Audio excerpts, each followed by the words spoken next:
శ్రీ గురుభ్యో నమః. నమస్కారం అండి. పుణ్యక్షేత్రాలు ఛానల్కి స్వాగతం. ఇప్పుడు మనం మధ్వాచార్యుల వారు జన్మించిన ప్రదేశానికి వెళ్తున్నాము. పదండి వెళ్దాం.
ఇది మధ్వాచార్యుల వారు పుట్టిన ప్రదేశం పాజక క్షేత్ర అంటారు.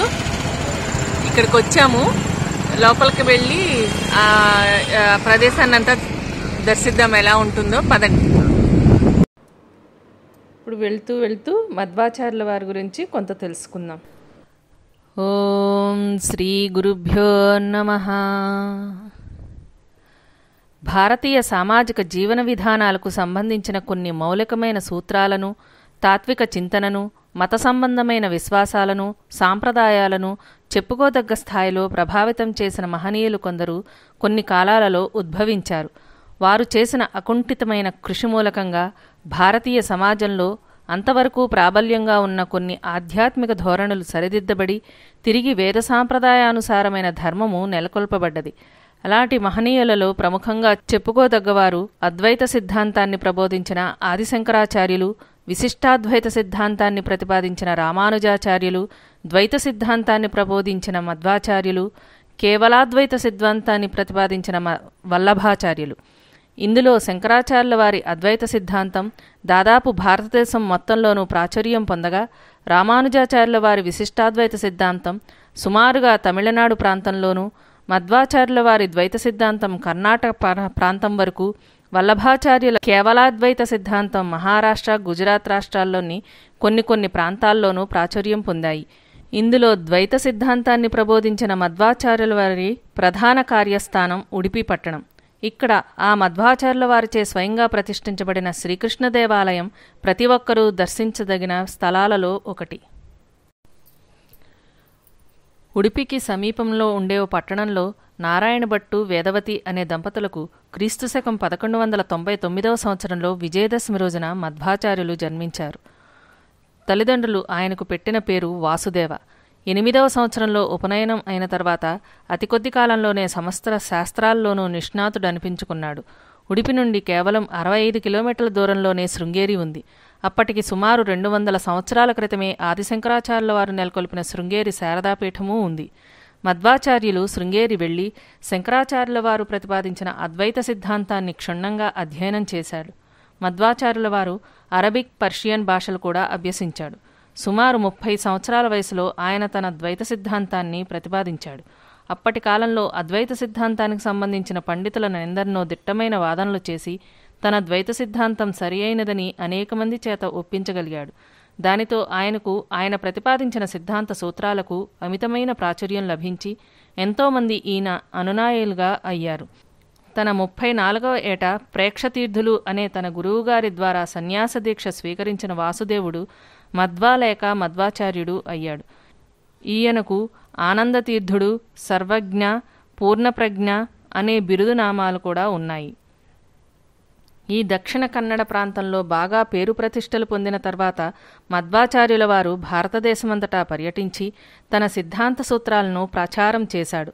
ఆయన హరిద్వారం వెళ్ళి అక్కడ నుండి బదరికాశ్రమం వెళ్ళాడు. బదరికాశ్రమంలో ఆయనకు వ్యాసులవారి దర్శనం కలిగిందని, ఆయన ఆజ్ఞ మేరకే మధ్వాచార్యుల వారు బ్రహ్మసూత్రాలకు భాష్యం రాశాడని చెబుతారు. బ్రహ్మసూత్రాలకేగాక మధ్వాచార్యుల వారు ఉపనిషత్తులకు, భగవద్గీతకు, భారత భాగవతాలకు కూడా భాష్యాలు వ్రాశాడు. అలా ఆయన మొత్తం 37 గ్రంథాలు రచించాడు. మధ్వాచార్యుల వారు ప్రబోధించిన ద్వైత సిద్ధాంతం ప్రకారం హరి అనేవాడు అంతిమ సత్యం.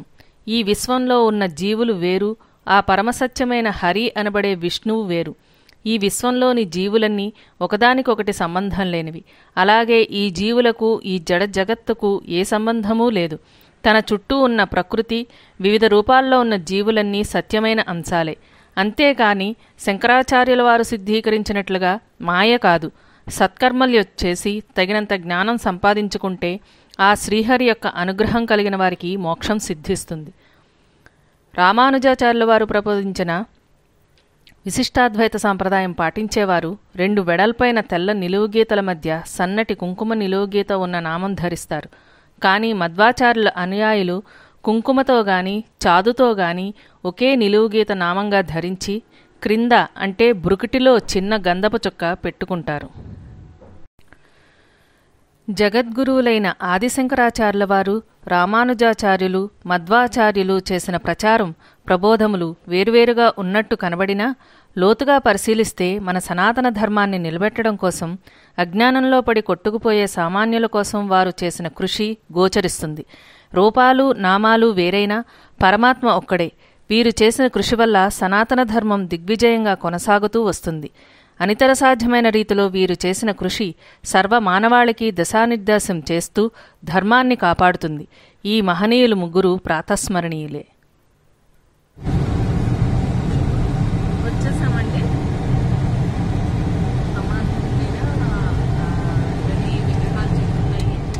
కదండి, లోపలికి వెళ్ళి దర్శించుకుందాము.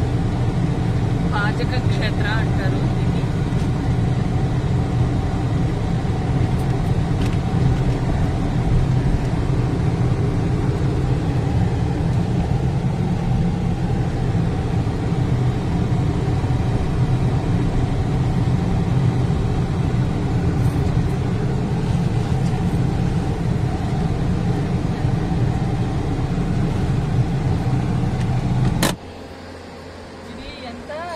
కేరళ వాళ్ళ గృహాల్లాగా అనిపిస్తున్నాయి. చూడండి ఎలా ఉన్నాయి. యాగశాల అంటారు. తెలీదు, దీని గురించి కనుక్కుందాం రండి.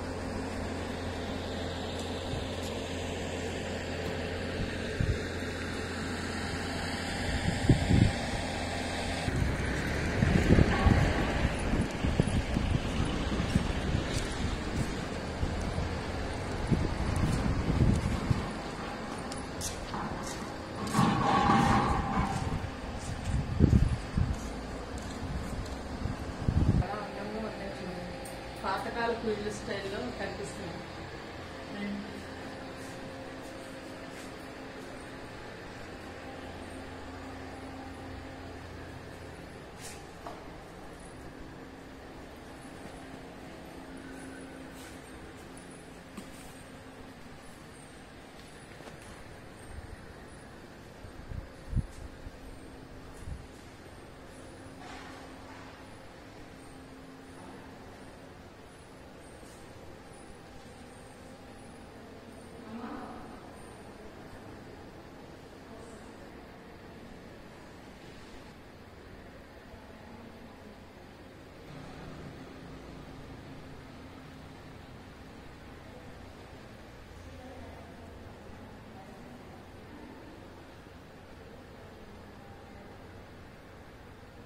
వారు జన్మించిన ప్రదేశం ఇదంతా. पद्मनाभ स्वामी है। तो यहाँ शेष का ऊपर बैठने का मूर्ति अनंत पद्मनाभ, पंचलोह मूर्ति। मध्वाचार्य का बाद पूजा करने का मूर्ति अनंत पद्मनाभ। ये नरसिंह, विठ्ठल, श्रीनिवास, हयग्रीव। ये पूरा मूर्ति इधर అనంత పద్మనాభ స్వామి ఎప్పుడు ఎక్కడ చూసినా పడుకొని ఉంటాడు శేషశయనుడిగా. ఇక్కడ అలా కాకుండా ఈ శేషం మీద కూర్చొని ఉన్నారు. ఆ విధంగా ఇక్కడ దర్శనం. స్వామివారు మధ్వాచార్యుల వారు ఈ గృహంలోనే మొత్తం ఆయన పూజా మందిరం చెప్పాలంటే ఇదే గృహం, ఇదే స్థలం. మనం దర్శనం చేసుకున్నాము. చాలా చాలా అదృష్టవంతులు. యాక్చువల్గా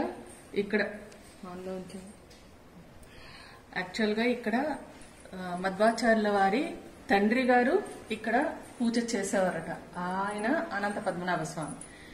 మధ్వాచార్యుల వారు పూజ చేసింది శ్రీకృష్ణుడిని ఉడిపిలో స్థాపించారు. తులసి अक्षराभ्यास स्वामी मध्वाचार्य ने यहाँ से सिखाया था उसका बाप. ఓకే.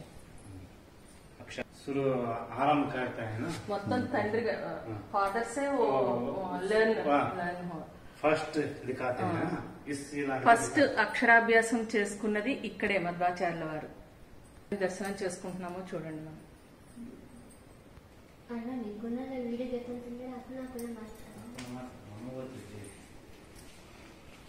అక్షరాభ్యాసం జస్ట్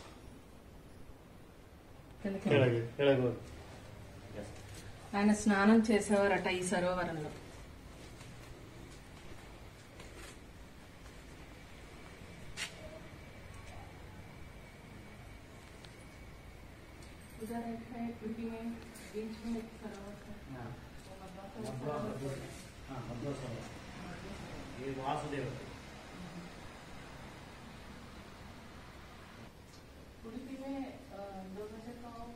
ఇది వాసుదేవ తీర్థం అంటారు. అంటే ఆయన చిన్నప్పుడు ఆయన పేరు వాసుదేవుడు, అందుకని ఇది వాసుదేవ తీర్థం. అక్కడ మనం ఉడిపిలో చూసింది మధ్వ తీర్థం. అది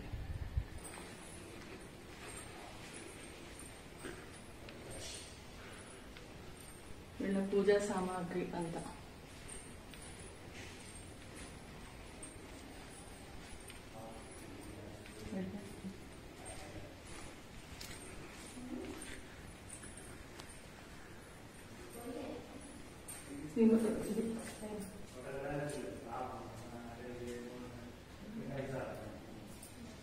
పూర్తిగా కేరళ సాంప్రదాయంలో కనిపిస్తుంది. అవడానికి కర్ణాటకనే గాని కేరళ సాంప్రదాయం ఎక్కువ కనిపిస్తుంది ఇక్కడ.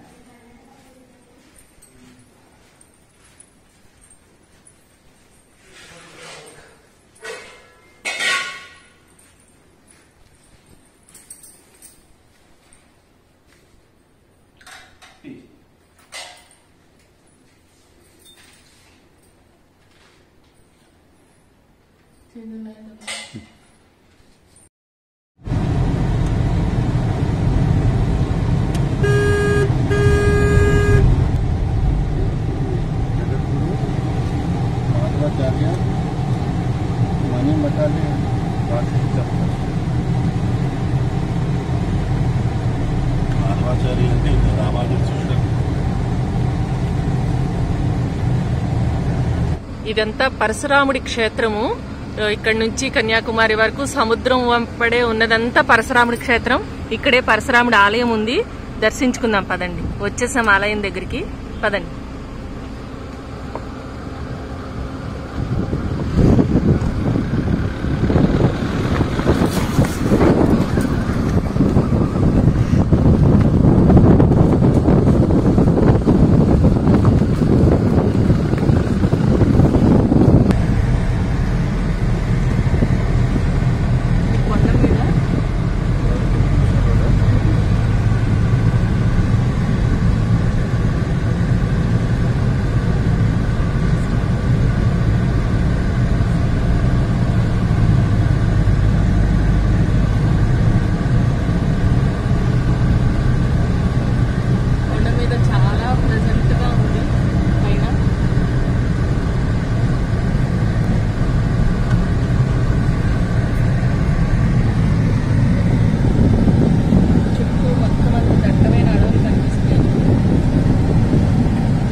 గిరి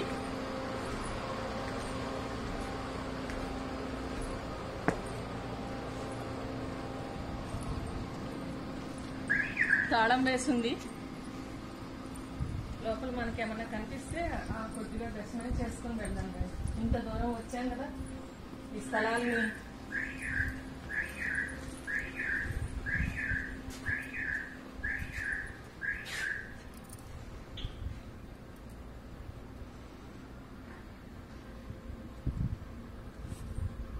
ఎవరూ లేరు లోపల, కానీ దీపం వెలుగుతుంది. దీపాన్ని దర్శనం చేసుకోండి. పక్కనే మూర్తి ఉన్నది, మనకి కనిపించట్లేదు.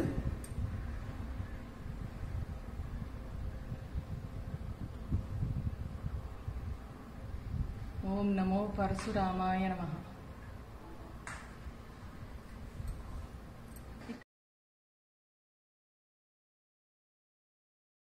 ఇక్కడ నుంచి ఇందాక మనం చూసిన మధ్వాచార్యుల వారి విగ్రహము, అమ్మవారి గుడి అంట లోపలికి.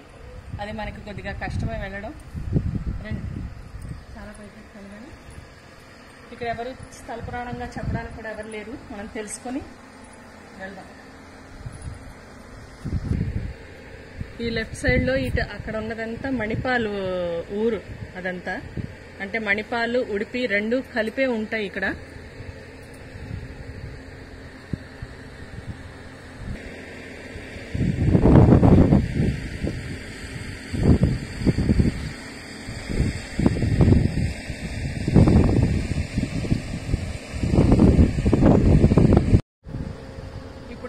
పరశురాముల వారిని దర్శించుకున్నాం కదా, దీప దర్శనం కూడా రాముల వారితో సమానం. మనకి ఈ స్థలంలోకి వచ్చి మనం చాలా అదృష్టవంతులు అయ్యాము ఈ దర్శనం చేసుకోవడం. ఇదంతా పరశురామ క్షేత్రం అంటారు.